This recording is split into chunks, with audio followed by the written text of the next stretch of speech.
Comment Ayrton Senna, ce surdoué qui n'a cessé de repousser les limites de l'impossible, a-t-il pu briser sa flamboyante trajectoire?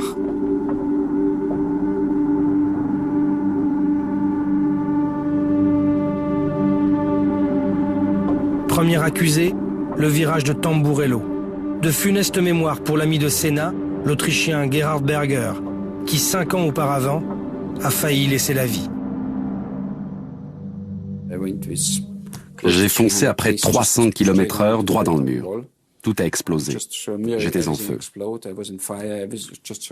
C'était juste un miracle que je survive. Je me souviens d'être à l'hôpital quand Ayrton m'a téléphoné.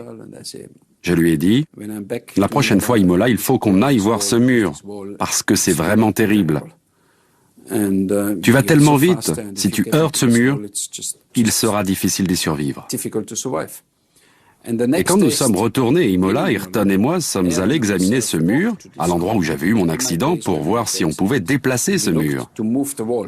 Mais on a regardé derrière et on a vu qu'il y avait une petite rivière. On s'est regardé, on s'est dit qu'on ne pouvait pas le bouger à cause de cette petite rivière et on est reparti. Je pense qu'il est mort à 5 mètres de l'endroit où nous étions. Mais l'explication du seul virage laisse incrédules les fans et les experts. Seul un incident technique a pu causer l'accident.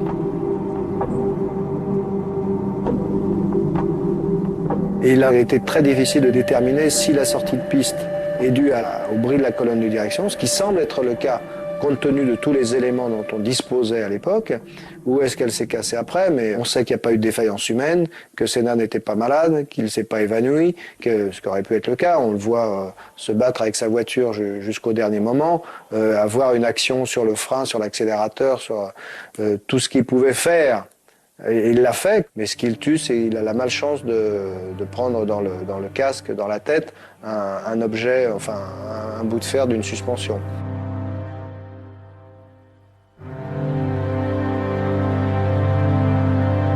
Et s'il vous reste une seule image d'Ayrton, ce sera laquelle? Malheureusement, c'est 2-3 images le dimanche avant la course, c'est-à-dire le message du matin.